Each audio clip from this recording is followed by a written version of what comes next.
ফা'লাম আন্নাহু লা ইলাহা ইল্লাল্লাহ। আল্লাহ পাক বলছেন, দুনিয়ার মানুষ আগে লা ইলাহা ইল্লাল্লাহ সম্পর্কে জানো। আল্লাহ তাআলা ছাড়া কোনো হক ইলাহ নেই, এই সম্পর্কে আগে জ্ঞান রাখো, তারপর রবের বিধিবিধান মানো। সুবহানাল্লাহ। রব সম্পর্কে যদি জ্ঞান না থাকে, রব সম্পর্কে যদি ধারণা না থাকে, আল্লাহর শক্তি সম্পর্কে, আল্লাহর শাস্তি সম্পর্কে, নেয়ামত সম্পর্কে, আল্লাহ কেমন পাওয়ারফুল জাত, এই সম্পর্কে যদি জ্ঞান ধারণা না থাকে, তাহলে আল্লাহর বিধিবিধান মানা, ইসলামের বিধিবিধানগুলা আবাদত আমল করার প্রতি অনীহা আসবে, মজা লাগবে না, যদিও করি গতানুগতিক হবে, কারণ রব সম্পর্কে তো জানি না। যেমন একজন ভদ্র মানুষ, আমি তার সম্পর্কে জানি না, উচ্চ লেভেলের একজন মানুষ, সে যদি পরিচয় না দিয়ে আমরা 10 জনের ভিতর ঢুকে যাই, আমরা 10 জনের মতো তার সাথে ব্যবহার করব। তার সম্পর্কে যেহেতু আমার জানা নাই, তার সম্পর্কে যেহেতু জ্ঞান নাই, কিন্তু সে অনেক মর্যাদাবান ব্যক্তি। যখন একটা মানুষ একটা মানুষের বিষয়ে জানে, বোঝে, তখন তাকে কদর করা, তাকে সম্মান করা, তার রুচি আনরুচির মতো সে চলার চেষ্টা করে। এটা ঠিক কি নয়? অবশ্যই ঠিক। আমি যখন আপনার সম্পর্কে জানবো, তখন আপনাকে অন্তর থেকে মানাটা আসবে, আপনার সম্পর্কে সম্মান আসবে, আপনার সম্পর্কে ধারণা আসবে। যদি নাও জানি, নাও চিনি, তাহলে আমি তো 10 জনের মতো আপনার সাথে মতোই ব্যবহার করব। যেমন একটা উদাহরণ দিই। একটি পরিবারের পক্ষ থেকে একটা ছেলের জন্য একটা মেয়েকে প্রস্তাব দেওয়া হলো। ছেলের কাছে মেয়েটা অনেক পছন্দ হয়েছে। ওই মুহূর্তে মেয়েটা ছেলেটাকে কবুল করছে।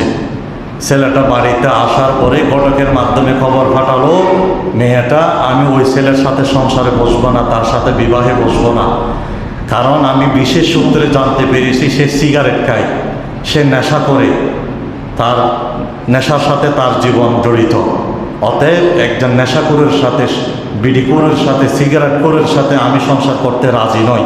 আমি এটা না জানার পূর্বে তার সাথে হাক খেয়েছিলাম, এখন আমি যেহেতু বিশেষ সূত্রে জানছি, আমি তার সাথে সংসার বসবো না। এই খবরটা ঘটক ওই ছেলের কাছে আনছে। আনার পরে বলতেছে যে আপনি যেই মেয়েটাকে পছন্দ করছেন, যে মেয়েটা আপনাকে ওই জায়গায় পছন্দ করেছে, এখন খবর পাঠাইছে সেই মেয়েটা আপনাকে পছন্দ করে না। ছেলেটা বলতেছে আমাকে তো সেখানে পছন্দ করেছে, কারণ কি? তো ওই ঘটক বলতেছে আপনার সবগুলো পছন্দ, তবে ওর কাছে 2টা জিনিস আপনার পছন্দ না। সেটা হলো আপনি নেশা করেন, আপনি সিগারেট ধূমপান করেন। ওই মেয়েটা ওই গন্ধ সহ্য করতে পারে না, এই জন্য মেয়েটা আপনার সাথে সংসার বসবে না। আর বাকিগুলো সব পছন্দ করছে।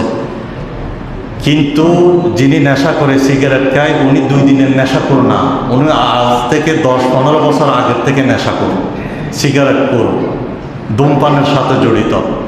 তো ছেলেটা বলতেছে আমি তো ওকে ছাড়া বাঁচবো না, আমার কাছে ওকে বেশি পছন্দ হয়েছে, আমি ওকে ছাড়া কাউকে বিবাহ করব না। অতএব আমার কাছে তাকে লাগবে, আমার তাকে খুব প্রয়োজন। তো এখন তাকে পাওয়ার জন্য যদি প্রয়োজন হয়, আজ থেকে আমি শপথ করলাম, নেশা ছেড়ে দিলাম, বিড়ি খাওয়া বন্ধ করে দিলাম। ঘটককে লিখিতভাবে কাগজ দিল, সাক্ষীর মাধ্যমে তুমি এই মেসেজ, এই সংবাদ তার কাছে নিয়ে যাও, আজ থেকে আমি সারা জীবনের জন্য নেশা ছেড়ে দিলাম। এবার তাকে বলো আমাকে পছন্দ করার জন্য। দেখেন, যে ছেলেটা 10 বছর ধরে নেশা করতেছে, মদ খাইতেছে, ধূমপানের সাথে জড়িত, অনেকে বলার পরে সে নেশা ছাড়ে নাই। ওনার মা বাবা বলছে, ভাই বন্ধু বলছে, আত্মীয় স্বজন বলছে, নেশা ছাড়ে নাই। কিন্তু একটা মেয়ে শুধুমাত্র বলেছে যে আমার সাথে সংসারে বসতে হলে নেশা ছেড়ে দিতে হবে, ধূমপান ছেড়ে দিতে হবে। ওই ছেলেটা ওই মেয়েকে পছন্দ করেছে, ওই মেয়েটাকে জানছে, বুঝছে, তাকে ছাড়া তার জীবন অচল। এই জন্য তিনি এক মুহূর্তে শপথ গ্রহণ করলেন যে আজ থেকে আমি নেশা ছেড়ে দিলাম। কারণ সে মেয়েটাকে চিনছে, জানছে, বুঝছে, সে ভেবে নিয়েছে তাকে ছাড়া আমার জীবন চলবে না, অবশ্যই তাকে আমার লাগবে।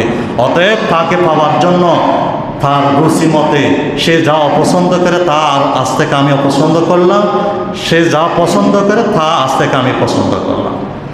একটা মানুষ সম্পর্কে যখন জানে, সে তার রুচি মতো চলার জন্য, জানার জন্য, বোঝার জন্য চেষ্টা করে। তদ্রূপ আমরা যখন আল্লাহ সম্পর্কে জানবো, রবের শক্তি সম্পর্কে জানবো, রবকে জানবো, চিনবো, জানার মতো জানবো, চিনার মতো জানবো। রব রব কোন কাজে নারাজ সেই কাজ আমি বেছে বেছে ছেড়ে দিব। রব কোন কাজে পছন্দ করে সেই কাজ আমি বেছে বেছে নেব। কাউকে আমার বলার প্রয়োজন হবে না, যেহেতু আমার জীবনে আমার রব প্রয়োজন। রব ছাড়া আমার জীবন ব্যর্থ। রব যেটা পছন্দ করে সেই পছন্দের মতো আমার জীবন চলবে।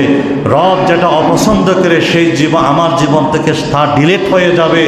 আমি আমার জীবন থেকে তা বরবাদ করে দেব। রব সম্পর্কে যখন জানবেন, বুঝবেন, তখন মানুষকে নতুনভাবে আপনাকে বোঝাতে হবে না। আপনি নতুনভাবে নিজের জ্ঞান দিয়ে রব কোন কাজে রাজি, রব কোন আমলে নারাজ, সেটা আপনি বেছে বেছে চলা আপনি সেদিন থেকে শুরু করে দেবেন। কারণ রব সম্পর্কে আপনার জ্ঞান আছে। রব ছাড়া আপনার জীবন চলা সম্ভব নয়। রবের দয়া ছাড়া চলা আপনার সম্ভব নয়। এই জন্য রব বলছে, ফা'লাম আন্নাহু লা ইলাহা ইল্লাল্লাহ। ওহে দুনিয়ার মানুষ, লা ইলাহা ইল্লাল্লাহ সম্পর্কে আগে জানো। রবের ক্ষমতা জানো, রবের পাওয়ার জানো। রব কোন কাজে নারাজ, কোন কাজে পছন্দ করে, কোন কাজে অপছন্দ করে সেই বিষয় জানো। তাহলে রবকে মানা অতি সহজ হয়ে যাবে। সুবহানাল্লাহ, সুবহানাল্লাহ। আমি যখন একজন ভদ্র মানুষ সম্পর্কে, শিক্ষিত মানুষ সম্পর্কে আমার যখন ধারণা থাকবে না, আমি 10 জনের মতো তার সাথে আচরণ করব। যখন জানবো সে অনেক মর্যাদাপূর্ণ ব্যক্তি মানুষ, তখন 10 জন থেকে সে আলাদা হয়ে যাবে। তার সম্মানটা আমার দিলের ভেতর অনেক রকম আসবে। তদ্রুপ মানুষ যখন আল্লাহকে জানার মতো জানবে, বোঝার মতো বুঝবে, চিনার মতো চিনবে, তখন আপনার কারো উপদেশের প্রয়োজন হবে না। আপনি চাইবেন যে আমার রব কোন কাজে পছন্দ করে, আমার রব কোন কাজ অপছন্দ করে, আমি সেই কাজ বেছে বেছে চলবো, সেই কাজ আমার জীবন থেকে আমি ত্যাগ করব। এই জন্য আল্লাহ বলছেন, গোলাম, হে দুনিয়ার মানুষ, আল্লাহর উপর ঈমান আনার আগে রব সম্পর্কে জানো, রবের জ্ঞান সম্পর্কে জানো। এই জন্য আজ থেকে আল্লাহর কাছে দোয়া করবেন, রব আপনাকে চিনার জন্য যে জ্ঞানের প্রয়োজন, যে এলেমের প্রয়োজন, সেই জ্ঞান আপনি আপনার পক্ষ থেকে আমাদের জন্য আপনি দান করুন। আল্লাহুম্মা আমিন।